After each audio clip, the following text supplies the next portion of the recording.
Vamos orar agora. Senhor, em nome de Jesus, que a Tua palavra venha falar aos nossos corações, que neste mês de março, Senhor, seja um mês profético, um mês de vitória, e que nós temos, ó Deus, que obedecer e ouvir os Teus princípios e seguir os Teus princípios para sermos abençoados. Por isso, Senhor, traz sobre os Teus filhos a grandeza da Tua palavra esta noite, em nome de Jesus. Diga assim: Senhor, fala comigo por intermédio da Tua palavra nesta noite. Abra sua Bíblia em Gálatas. Depois nós vamos trabalhar em Samuel e Hebreus.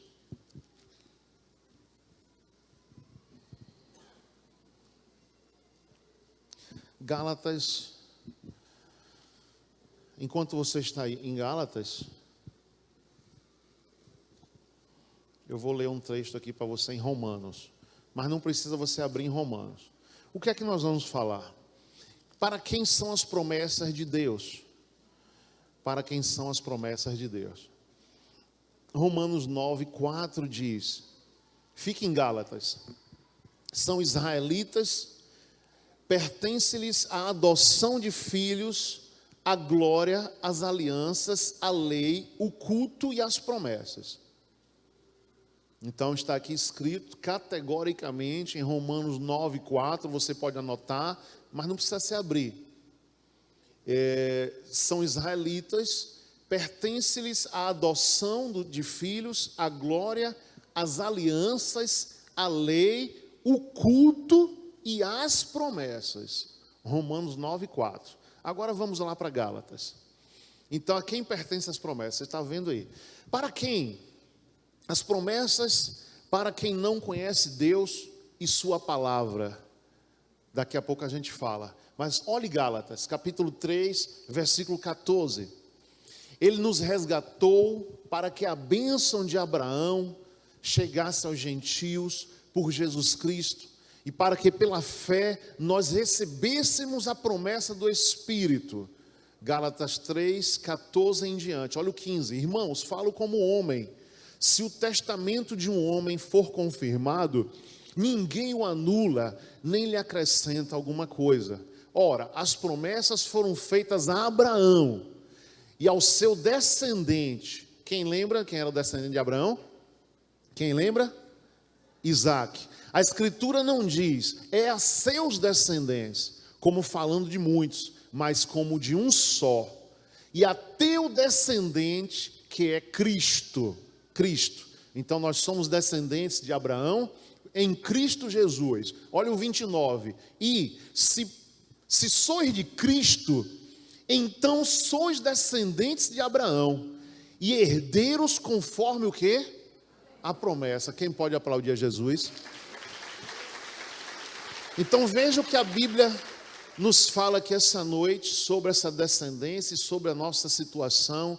Quando a pessoa recebe Jesus Cristo, ela passa a ser descendente de Abraão e das promessas de Deus. Olha 4:28, Gálatas 4:28, diz assim: ora, vós irmãos, sois filhos da promessa como Isaque. Olha Isaque aí, sois filhos da promessa como Isaque. Então você não pode se considerar assim, não, os judeus têm mais vantagem do que eu, o povo de Israel tem mais vantagem do que eu. Não, nós somos descendentes. Por Jesus, nós somos descendentes e temos a mesma bênção que foi determinada para Abraão. A bênção de Abraão foi uma bênção que Deus resolveu a dar um homem, a dar um povo, a dar uma família que se transformou em um povo, e desse povo se transformou numa nação, que é Israel. E a partir de Jesus, que é descendente de Abraão, nós também, do mundo inteiro, de toda a terra, de todos os lugares da terra, de todas as nações, aquele que receber Jesus Cristo como Senhor, também é descendente dessa bênção de Abraão. Se você estudar Abraão, se você estudar Gênesis, você vai ver que essa bênção não é pouca coisa, é algo milagroso, é algo grandioso. Agora preste atenção que muitas pessoas no nosso meio, nós discutimos várias situações. Ainda essa semana, por isso que eu trouxe essa palavra hoje, eu estava conversando com uma pessoa, não lembro quem foi, e começou assim a dizer ele falando do irmão dele, estava um pouco afastado da presença de Deus, e que estava chateado porque algumas promessas não tinham se cumprido. Aí a gente chegou nesse ponto, eu e essa pessoa. Espera aí, meu irmão, vamos ver. As promessas são para nós. Agora, existe o que para uma pessoa que está lá no mundo? O que é que a pessoa lá no mundo? Qual a dificuldade de se observar uma promessa e qual a dificuldade de se receber aquela promessa? O tempo. Uma pessoa, e eu lembro do meu tempo que eu não tinha Jesus, qual era a promessa que me era feita? Eu fazia uma consulta nas cartas dizia alguma coisa que era para acontecer com 2, 3 dias ou não acontecer. Com 15 dias, um mês, eu já não lembrava mais. Ia fazer uma outra consulta no Espiritismo, lá o guia falava isso, isso e isso. Ia fazer uma outra consulta na Umbanda, lá na Umbanda falava-se isso, isso e isso. Com poucos dias eu já não lembrava mais. Fazia uma consulta no Candomblé, as mães de santo, pai de santo, que eu tive muito, e ali também vinha: você vai casar com fulano, você vai fazer isso, não compra essa moto que você vai se acidentar. Tudo coisas assim, muito rápidas, pequenas, e que um pouco dia eu já não lembrava. Aí as pessoas também fazem o quê? Ano novo, vai se vestir de branco. Mas a peça íntima de uma cor, cada ano de uma cor, não é assim? Que faz as propagandas. Aí a pessoa chega, veste aquela roupa, chega no mar meia-noite, bebe uma água salgada. Se for num mar despoluído, você, melhor. Mas se for num mar poluído, como a gente tem alguns, capaz de você beber algo estranho naquele copinho. Quantos tempos eu bebi água salgada do mar? Virava um copo, né? Então... Meu Deus do céu, dava 7 pulinhos na onda, 1, 2, 3, 4, as 7 ondas passando, pronto, entrava o meu ano. Minha cabeça estava como? Cheia de droga, cheia de bebida, com mulheres ao lado, festas até de manhã, e entrava o ano achando: estou abençoado. As promessas vão se cumprir na minha vida. Que promessas? Promessas que quem me falou alguma promessa? Quem me disse alguma coisa? A propaganda da televisão, que eu me vestisse de branco, a propaganda, a cultura das pessoas de passar o ano novo na praia, porque o ano novo passando na praia vai ser bom. A cultura de vestir branco, porque se eu me vestir branco o ano vai ser bacana. Quem me falou essas promessas? De onde veio essas promessas? Da onde veio? A origem disso foi da onde? Eu acreditei em algo que não tinha fundamento. Eu acreditei em algo que eu queria acreditar. Meu fundamento era aquele. E aí entrava janeiro, fevereiro. Lembra que se você me perguntasse qual foram as suas promessas na virada do ano, eu já não lembrava mais. Mas o nosso Deus não. O nosso Deus, quando faz uma promessa para você, se for de Deus, não sai de dentro do teu coração. Entra ano e sai ano, não sai de dentro do teu coração, não sai de dentro do teu peito. Não sai. Deus está ali falando: eu vou fazer, eu vou fazer, eu vou fazer. Você vai lá e lê o texto está dizendo: eu vou realizar, eu vou realizar, eu vou realizar. E isso que eu discuti no meio da rua com essa pessoa essa semana, porque ele disse que o irmão dele não acreditou, que as promessas demoraram, e ele não acreditou e desviou. Eu disse: varão, realmente a gente tem que se acostumar com isso, que a promessa existe, mas muitas vezes Deus vai mantendo outras promessas na nossa vida, mas aquela promessa maior, que é um sonho maior, esta promessa é uma promessa que muitas vezes pode demorar. E nós temos que ter a perseverança e a fé para viver, para sonhar, para respirar, para ter a nossa vida no altar, para ter a nossa vida santa, para viver essa promessa de Deus em nossas vidas. Então essa capacidade quem vai te dar é Deus. Porque nenhuma outra religião faz promessa dessa forma para ninguém na terra. Nenhum outro Deus faz promessas desse tipo para ninguém na terra. É só o Deus de Abraão, o Deus de Isaac, o Deus de Jacó, o Deus da Bíblia. Porque quando Deus chama uma pessoa, Ele chama para um projeto de 100, 80, 90, 70 anos. Deus não faz um projeto para você assinar uma carteira e dizer: estou com meu emprego de carteira assinada, estou bem. Deus faz uma promessa para filhos, para netos, para casamento, uma promessa completa na tua vida. É o seu viver até você dar o último respiro nessa terra. A promessa de Deus é assim. Agora, talvez por causa de situações no meio do reino de Deus, onde existem as profetadas, onde existem as profecias que não são de Deus, onde existem situações que não são de Deus, a pessoa diz assim: fulano falou, não aconteceu. Sabe de uma? Eu vou desistir de Deus porque não aconteceu nada ainda. Porque você não aprendeu na Bíblia o tempo de Deus. Você não aprendeu a herdar a promessa por paciência. Você não aprendeu na Bíblia a entender que Deus trabalha com você desde que você foi gerado no ventre de sua mãe. E que você nunca deveria ter se afastado dele. Você passou um tempo fora dele e agora você retornou para o Pai, retornou para a origem, retornou para onde nunca deveria ter saído. Então Deus, Ele tem uma promessa na tua vida, para a tua vida inteira. Vamos ver aqui, então as promessas para quem não conhece Deus e sua palavra, é o quê? É vestir branco? É um galho de arruda? É uma ferradura de cavalo atrás da porta? É um copo com água atrás da porta? É uma vassoura atrás da porta? É um carro de tal cor? É uma roupa de tal cor? Isso é promessa. As promessas de Deus são duradouras, as promessas de Deus são eternas. Você vai morrer com elas em nome de Jesus. Tenha isso. Dentro do reino, dentro do reino, nós falamos um pouco de quem são as promessas e nós falamos um pouco como as pessoas do mundo não vivem com promessa porque não tem promessa para elas. Agora preste atenção, dentro do reino. Vamos entrar agora dentro da igreja, dentro do reino. Dentro do reino, quem quebra princípios? Para quem são as promessas? Quem quebra princípios? Vamos ver um homem só, chamado Saul. Abra lá em 1 Samuel. 1 Samuel, capítulo 13. 1 Samuel, capítulo 13. Vamos ver o exemplo de Saul na Bíblia, o que foi que ocorreu com esse homem, o que foi que teve com ele em relação às promessas que Deus tinha na vida dele. 1 Samuel, capítulo 13. Vamos ver aqui, por favor.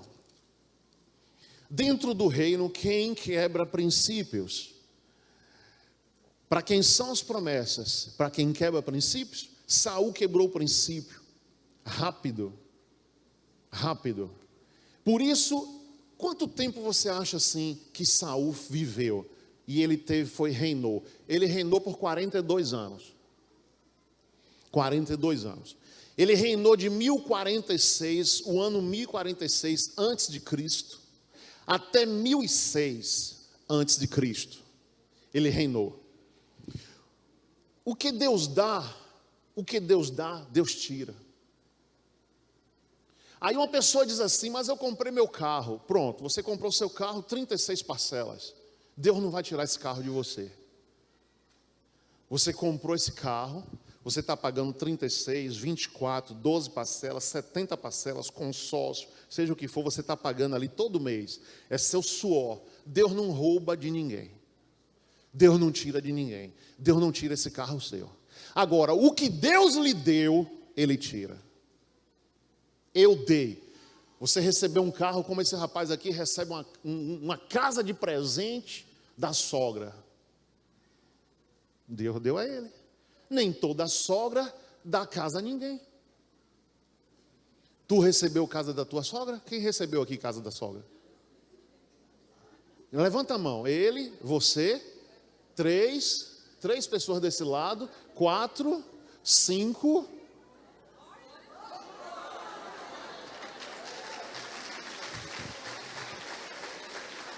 Tá vendo?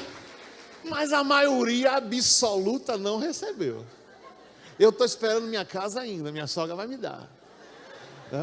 Mas a maioria não recebeu. Então veja, aquilo que Deus dá, Ele pode reivindicar, porque Deus presenteou o filho dele. Então assim, quem foi que pediu esse rei a Deus?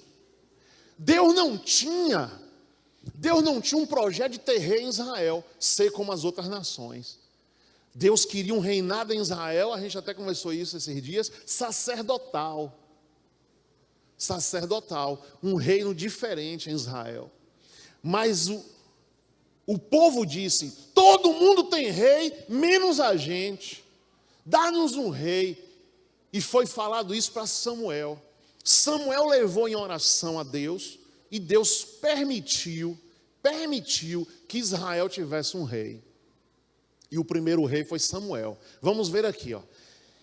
Deus pediu, ele foi rei 42 anos. Mas esse cara não errou? E por que ficou 42 anos? Porque foi o povo que pediu esse rei.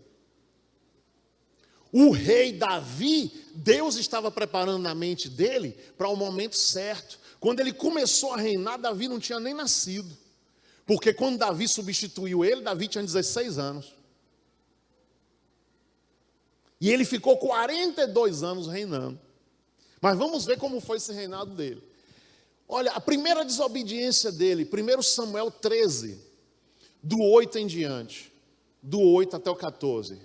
Esperou Saul 7 dias, o tempo que Samuel determinara. Não vindo, porém, Samuel a Gilgal, o povo se foi espalhando dali.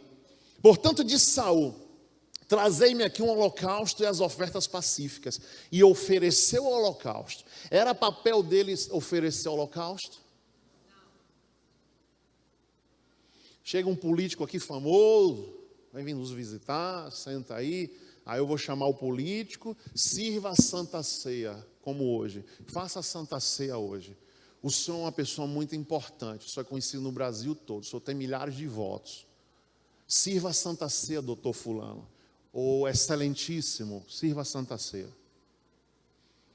Quem tinha que fazer isso era Samuel. Samuel demorou, era problema de Deus e Samuel. Não era problema de Saul. Saul pegou, primeiro problema que ele teve, ele pegou. Portanto, disse Saul: trazei-me aqui no 9, holocausto, as ofertas pacíficas. E ofereceu o holocausto. Mal havia ele acabado de oferecer o holocausto, Samuel chegou, olha aí. E Saul lhe saiu em encontro para o saudar. Perguntou Samuel: que fizeste? Respondeu Saul: quando vi que o povo ia se espalhando daqui, e tu não vinhas nos dias aprazados, os filisteus já se tinham juntado em Miquimais, pensei, olha aí, é por isso que meu sogro diz, quem pensa, a pessoa faz uma besteira e faz assim, eu pensei, não, aí meu sogro disse, se você pensasse, você não tinha feito, porque você só fez besteira.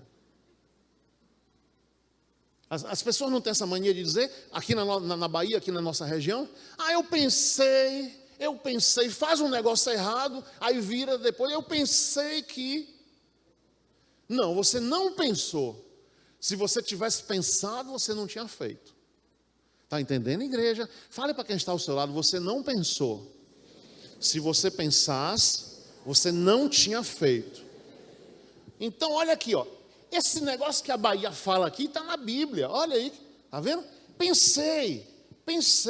Agora descerão os filhos sobre mim, a Gilgal, e ainda não obtive a benevolência do Senhor. Assim senti-me constrangido a oferecer o holocausto. Disse Samuel a Saul: procedeste neciamente ou loucamente em não guardar o mandamento que o Senhor teu Deus te ordenou, pois o Senhor teria... Olha só, e isso aqui parece uma bobagem, mas não é uma bobagem você transgredir princípios bíblicos. Parece uma bobagem. Eu não matei ninguém, eu não roubei ninguém, eu não dei tiro em ninguém, eu não dei murro em ninguém. Mas olha para isso, olha a consequência que teve. Disse Samuel a Saul: procedeste neciamente em não guardar o mandamento que o Senhor teu Deus te ordenou, pois o Senhor teria confirmado o teu reino sobre Israel para sempre. Aqui agora a coisa entra da promessa que Deus tinha na vida de Saul e do cumprimento dessa promessa. Porque essa promessa começa a falhar e começa a não encaixar. Olha a segunda desobediência dele, no capítulo 15. Aí, ó, 1 Samuel 15, 11 a 28. Olha a situação que já se encontrava aqui. Deus falou para Samuel: arrependo-me de haver posto a Saul como rei, porque deixou de me seguir e não executou as minhas palavras. Então Samuel se contristou e clamou ao Senhor a noite toda. Como Samuel gostava de Saul. Gostava muito, muito, muito. Ele tinha uma paixão por Saul. Mas Deus começa a reivindicar situações. E Samuel vai orar uma noite inteira por uma situação que não tinha mais jeito. Versículo 12, olha o 12. Nós vamos ler do 11 a 28. Madrugou Samuel para encontrar Saul pela manhã, mas foi-lhe dito: Saul já chegou ao Carmelo. Quem foi no Monte Carmelo aqui? Dá um grito aí, aleluia, glória a Deus. Está vendo? Olha o Carmelo aí de novo. Ó. E aí levantou para si um monumento e voltando passou e desceu a Gilgal. Veio Samuel a Saul e este lhe disse: Bendito sejas tu do Senhor. Executei a palavra do Senhor. Mas disse Samuel: Então, que balido, ou rugido, ou mugido de ovelhas é este nos meus ouvidos? Que mugido de bois é este que eu ouço? Respondeu Saul: Os soldados os trouxeram de Amaleque, pouparam o melhor das ovelhas e dos bois, para os oferecer ao Senhor teu Deus, mas o restante destruímos totalmente. Então disse Samuel a Saul: Espera, e te declararei o que o Senhor me disse esta noite. Respondeu-lhe Saul: Fala. Disse Samuel: Porventura, sendo tu pequeno aos teus próprios olhos, não foste feito cabeça das tribos de Israel? Não te ungiu o Senhor rei sobre Israel? Enviou-te o Senhor a este caminho e disse: Vai e destrói totalmente a esses pecadores, os amalequitas, e peleja contra eles, até que sejam aniquilados. Porque não deste ouvidos à voz do Senhor? Antes te lançaste ao despojo e fizeste o que era mal aos olhos do Senhor? Disse Saul a Samuel: Pelo contrário, dei ouvidos à voz do Senhor. Caminhei num caminho pelo qual o Senhor me enviou, e trouxe a Agag, o rei de Amaleque, e aos amalequitas destruí totalmente. Os soldados tomaram o despojo, ovelhas e bois, o melhor do destinado à destruição, para oferecer ao Senhor teu Deus em Gilgal. 22. Porém Samuel respondeu: Tem o Senhor tanto prazer em holocaustos e sacrifícios, como em que se obedeça a sua palavra? Obedecer é melhor do que sacrificar, e atender melhor do que a gordura de carneiros. Pois a rebelião é como pecado de feitiçaria, e a obstinação é como iniquidade de idolatria. Porquanto rejeitaste a palavra do Senhor, Ele também te rejeitou, para que não sejas rei. Para que não sejas rei. Está aí até o 23. 20, vamos seguir. Então disse Saul a Samuel: Pequei, violei o mandamento do Senhor e as tuas palavras. Temi ao povo e dei ouvidos à sua voz. Agora rogo-te, perdoa-me o meu pecado, volta comigo para que eu adore ao Senhor. Porém Samuel lhe disse: Não tornarei contigo. Rejeitaste a palavra do Senhor e ele te rejeitou, para que não sejas rei sobre Israel. Virando-se a Samuel para ir, Saul pegou-lhe pela orla do manto. Olha o desespero dele, o qual se rasgou. Disse-lhe Samuel: O Senhor rasgou de ti hoje o reino de Israel e o deu ao teu próximo, que é melhor do que tu. Diga assim: misericórdia. Ele, na guerra que ele teve contra os amalequitas, o que foi que ele fez? Tinha ovelhas e bois. As ovelhas magras e bois magros ele matou. Matou o povo e matou os animais. Os gordinhos bonitinhos, ele disse: vou levar para sacrificar na igreja. Essa oferta que você traz aqui, dízimo, que você coloca hoje com cheque ou espécie, naquele tempo, levava-se para o sacerdote para a igreja um animal. Não existia muita moeda. E o sacerdote matava aquele animal e queimava aquela gordura e aquela carne em oferta a Deus. Uma pessoa adulterava, ela adulterou, tinha que levar X animais para pedir perdão a Deus daquele adultério que ela cometeu. Ela comprava o animal na roça e levava para a igreja. O sacerdote matava e sacrificava a carne e queimava no altar. Para o pecado daquela pessoa ser perdoado, tinha que uma vida morrer. Qual a vida que morria? Um animal. Isso no Antigo Testamento. Hoje no Novo Testamento, no tempo que nós vivemos, quem foi que sacrificou por mim e por você? O sangue de Jesus foi derramado, um sangue inocente. Foi derramado por mim e por você. Quando nós pecamos, nós chegamos diante do trono da graça. Senhor, me perdoa, perdoa o meu pecado. Lava-me com teu sangue o adultério que eu cometi. Lava-me com teu sangue o roubo que eu fiz. Lava-me com teu sangue o homicídio que eu cometi. A gente vai pedir perdão a Deus e o sangue de Jesus vai nos purificar de todo o pecado e nós vamos estar reivindicados diante de Deus, justiçados diante de Deus. A justiça foi feita pelo Filho dele que morreu por mim e por você. O que foi que aconteceu? ele se preocupou, eu tenho que ter animais, porque Samuel me pede animais. Samuel é o sacerdote e o profeta. Samuel me pede animais direto para sacrificar a favor de Israel. Esses animais aqui tão bonitos, eu vou ficar com esses animais. Mas Deus, quando deu um comando a ele de guerra, Deus disse: você vai destruir todos os nossos inimigos, inimigos de Israel. O que tiver vivo, destrua. Homens, mulheres, meninos, todos e os animais. Destrua tudo. O que é que acontece? Saul separou ali, ó. Lembra da capa de Acã? Acã viu uma capa bonita e ficou com a capa, não destruiu. E Deus disse: eu não quero nada desse povo. Eu não preciso, eu sou o dono do ouro e da prata. Eu não quero que... Porque tudo deles é consagrado a um Deus falso. O que eles têm é consagrado ao Deus deles, Baal. E eu não preciso disso. Nós vamos ter a terra, que a terra é minha, e esse negócio aí destrói. Ele pegou os animais e ficou. Olhe que Samuel tinha orado a noite inteira por ele. Quando Samuel se encontra com ele, tem esse choque. Realmente Deus revelou: esse camarada aí não está mais no meu coração. Samuel com pena, chorando e orando. E quando ele encontrou, aí ó, rapaz, Deus tem razão. Você está fazendo coisa errada. Você de novo desobedeceu. E aqui, quando ele desesperado, todo mundo temia Samuel. Quando Samuel vai embora, ele segura a roupa de Samuel e rasga. Fica com um pedaço na mão dele. Aí Samuel: hoje Deus rasgou o reino diante de ti. Aquilo que era para ser seu, porque Deus que deu. Aquilo que era para ser seu, eu tiro hoje. Eu tiro hoje. Por causa da desobediência. Veja a sequência aqui do texto. Virando Samuel para aí, Saul pegou-lhe a orla do manto no 27, o qual se rasgou. Disse-lhe Samuel: o Senhor rasgou de ti hoje o reino de Israel e deu ao teu próximo que é melhor do que tu. Olha, o 28. Aquele que é a glória de Israel não mente, nem se arrepende, pois não é homem para que se arrependa. Aqui a situação ficou triste. Agora, veja o 16, versículo 1. Disse o Senhor a Samuel, aqui Deus já está falando para Samuel: até quando terás pena de Saul, havendo eu rejeitado, para que não reine mais sobre Israel? Enche o teu vaso de azeite, vem, enviar-te-ei a Jessé, o belemita. Dentre os teus filhos me tenho provido de um rei. Então, querida, a situação é muito forte.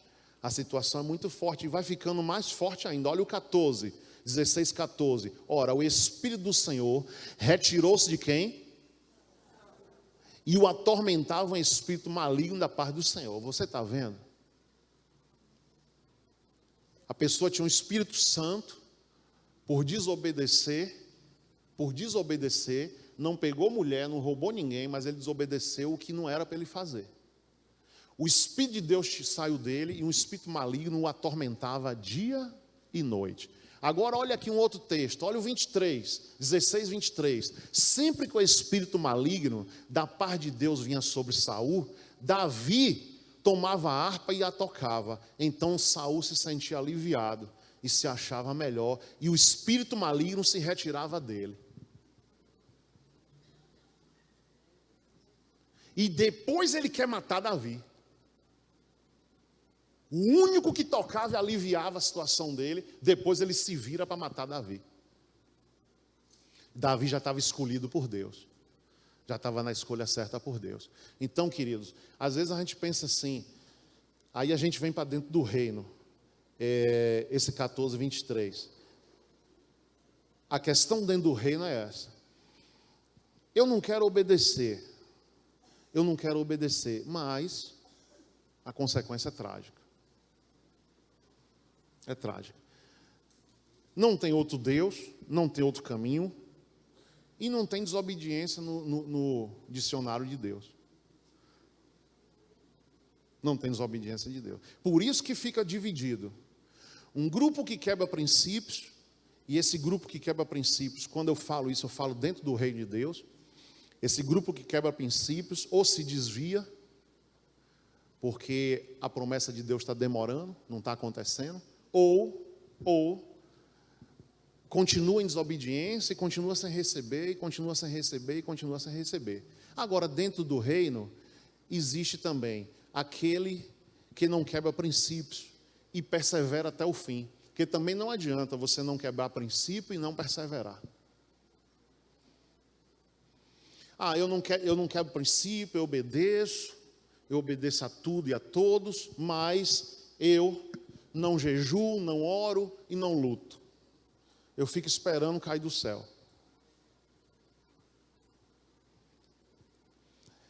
Veja que Hebreus, vamos lá em Hebreus agora que eu falei com vocês. Abre em Hebreus. Para a gente ver a situação agora em Hebreus capítulo 6. As promessas que existe para aquele que não quebra princípios e persevera. No capítulo 6, 12, 13 e 15. 12, 13 e 15. 6, 12. Não desejamos que vos torneis indolentes. Hebreus 6, 12. Mas sejais imitadores dos que pela fé e paciência herdam o quê? As promessas. A pessoa não quer ter paciência com nada. Não quer esperar a hora certa, não quer esperar o momento certo. Aí faz por ela própria. E quando faz por ela própria, não dá certo. Depois volta para o zero. Volta para o zero. Então veja, existe a promessa, mas sejais imitadores dos que pela fé e paciência herdam as promessas. A gente precisa de mentores. Muitas vezes que eu já tive agoniado, minha esposa me acalmou. Minha esposa chamou minha atenção, eu e ela na nossa intimidade. Calma, Deus não já fez isso, Ele vai fazer isso. Porque muitas vezes, dizer que eu desabafo com ela, 1% do que eu passo. 99% eu não falo, porque eu vou fragilizar o coração dela. Quando eu precisar dela forte, eu não vou achar, porque eu já quebrei ela todinha.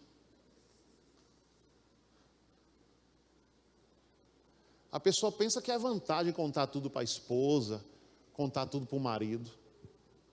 Meu marido tem que saber de tudo. Se você percebe que seu marido é fraco na fé, tu não pode contar nada a ele não, querido. Teu marido vai se desviar. Você tem que segurar a onda. O mais forte segura a onda. Então eu não conto nada, muitas coisas. Imagina, alguém aqui na igreja me faz alguma coisa, eu conto para ela, ela vai orar aquela pessoa e já vai olhar aquela pessoa diferente. Porque a pessoa feriu quem ela gosta. Então eu tenho que primar pela salvação dela. Eu tenho que zelar, ela pode ficar chateada com alguma coisa e perder a salvação. A mesma coisa o pai. Quantos anos Samuel nunca soube de nada de igreja? Por isso que Samuel hoje é crente. Meu filho é crente. Porque se meu filho soubesse as historinhas desde 3 anos, a gente conversasse essas coisas na vista dele, ele não queria conta com a igreja. Pensa que eu fico botando um negócio debaixo do tapete? Aqui a gente fala tudo. Queria conta. Mas ali a gente poupando. Samuel está chegando. A gente calava a boca. Lá vem Samuel. A gente calava a boca. Depois a gente conversa isso.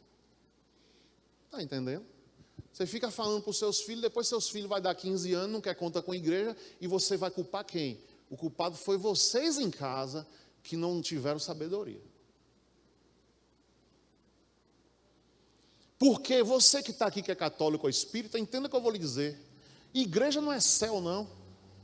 Céu é céu, igreja é igreja. Sabe o que é igreja? Igreja é uma lixa na ferrugem, para tirar a ferrugem da gente o tempo inteiro que a gente viver nela.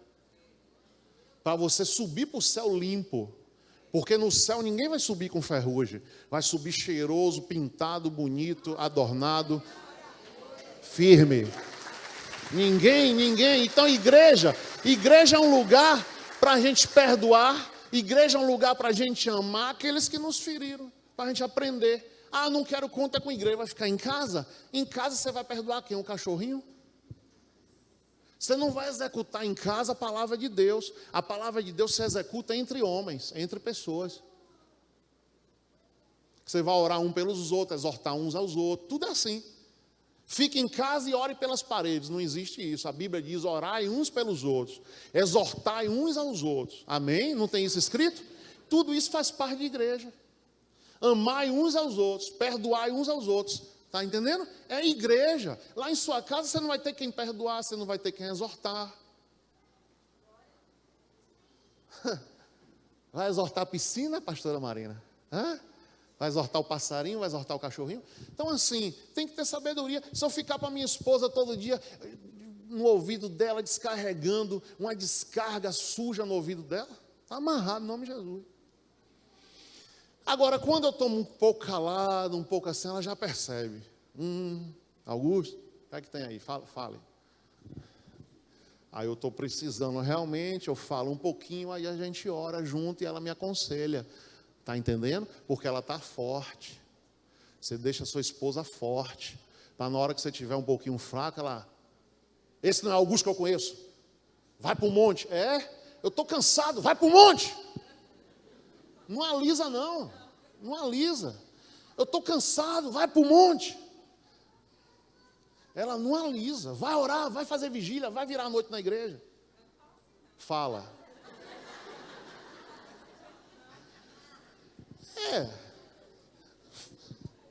Fala mais ou menos.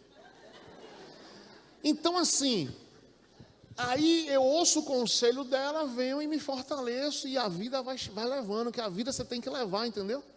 Não adianta querer que a vida passe por cima de você. Você tem que tomar uma atitude. Diga para quem está ao seu lado, toma uma atitude, que você vai ver a glória de Deus. Quem pode aplaudir a Ele? Toma uma atitude. O 13, quando Deus fez a promessa a Abraão, como não tinha outro maior por quem jurasse, jurou por si mesmo. Eu juro, Abraão, por mim mesmo. Não tem ninguém maior do que Deus, eu juro por mim mesmo. Que eu vou te abençoar, que eu vou te dar. Você está entendendo? Deus não mente. A promessa vai se cumprir na tua vida. Agora precisa você se colocar na posição. Na posição que Deus chama você para se colocar. Olha o outro texto 15, e assim tendo Abraão esperado com paciência, alcançou a promessa. Era um homem de fé, era um homem que Deus falava com ele, mas precisou ter a paciência. O seu momento vai chegar, meu irmão. Vai ser o encontro na hora certa, no lugar certo, e aí tua vida se transforma em sucesso. Na hora certa, no lugar certo. Não pode dar nada errado nesse momento. Aí Deus transforma você num sucesso. Em nome de Jesus. Diga, o meu momento está chegando.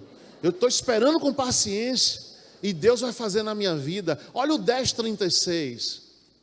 O 10:36. Aqui mesmo em Hebreus 10:36. Necessitar de perseverança. Para que depois de haver desfeito a vontade de Deus, alcanceis a promessa. Olha aí. É brincadeira? Deus, qual é a tua vontade que eu não estou fazendo? Qual é a tua vontade que eu preciso fazer? Depois de estar dentro da vontade de Deus, no centro da vontade é que alcança a promessa. Deus não pode dar um carro para você bater o carro. Deus não pode dar um casamento para ir para esses sites de notícia ruim. Que um está batendo no outro e a polícia chegando na porta. Deus não pode dar uma bênção para uma pessoa despreparada.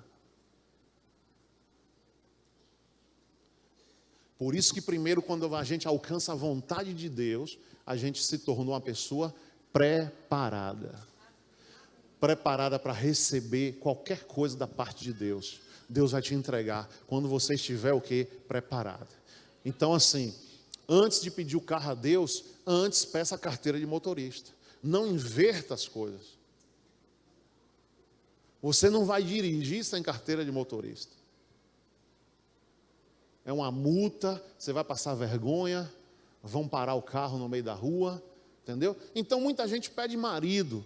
Você sabe o que é um casamento? Ou você só quer um prazer sexual? Você sabe o que é um casamento? Aí você tem 18 anos. Quem tem 18 não sabe o que é um casamento, mesmo que esteja casado. Aí tu tem que andar com quem tem 40, querido. Esse negócio de menino andar com menino aqui na igreja, aí, ó.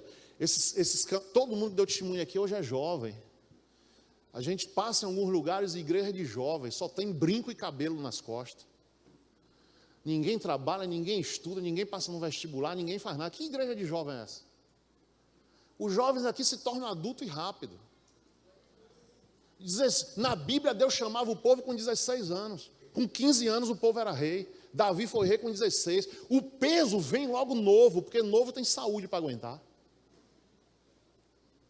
Aí o peso vem logo ali novinho, 15 anos, 16 anos, casa logo, tem filho, daqui a pouco a vida está arrumada, porque Deus arruma. Esse negócio de ficar, não, eu vou isso, eu vou aquilo, todo mundo casa com... Muitas mulheres já me falaram, bispo, eu era feliz quando eu tinha uma xícara e uma esteira. Quando meu marido enriqueceu, me largou. A gente casou pobre, só tinha uma xícara para beber café, dividiu os dois. Então, em nome de Jesus, peça o preparo a Deus, para Deus te dar o preparo. A vida não é fácil, eu não fico iludindo ninguém aqui, a vida é difícil, mas você vai orar, vai buscar a presença de Deus, Deus vai te dar sabedoria, Deus vai te dar entendimento, e você, meu amigo, é para estar com 30 anos com a vitória. 30 anos você já está com a vitória.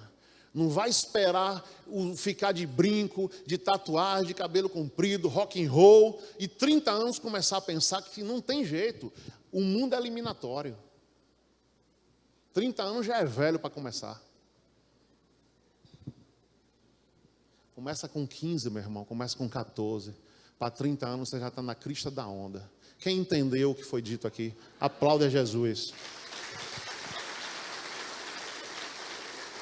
Então, 10:36 e encerrando agora 11:13 e 11:33. 11:13. Todos estes morreram na fé. Não alcançaram promessas, viram-nas de longe e as saudaram, e confessaram que eram estrangeiros e peregrinos na terra. Diga assim: eu não vou fazer parte dessa geração. Agora o 33, 11:33. Os quais pela fé venceram reinos, praticaram a justiça, alcançaram promessas e fecharam a boca dos... Diga, eu vou fechar a boca dos leões. Quem falava de você não vai falar mais. Você vai alcançar a promessa e vai fechar a boca dos leões. Está entendendo? Lá na tua família, na tua rua, seja onde for, você não vai passar vergonha a vida inteira. Deus vai te honrar. Vamos ficar de pé, em nome de Jesus Cristo, e vamos buscar a presença de Deus. Vamos buscar a presença de Deus. Então, em nome do Senhor Jesus, receba esta palavra, testemunhos e palavra de Deus. Dê as mãos sem fechar os corredores e vamos clamar a presença de Deus. Em nome de Jesus. A promessa de Deus vai se cumprir, porque eu vou fazer a vontade de Deus. O espírito de Saul saia da minha vida, saia dos meus caminhos. Em nome de Jesus. Senhor, eu quero o Espírito Santo que veio sobre Davi. Eu quero o Espírito Santo. Glória a Deus. Aleluia. Glória a Deus. Será que se Saul encontrasse Davi, ele matava? Matava. Davi encontrou ele, matou? Não. Ainda assim Davi chamou aquele homem de ungido. Longe de mim tocar no ungido do Senhor. E não tocou. Mas qualquer um que visse humanamente falando, mata Davi, que esse homem quer te matar. Mas ele não tocou. E o fim de Saul foi o quê? Suicídio. Saul se suicidou, porque nunca se arrependeu e nunca quis obedecer.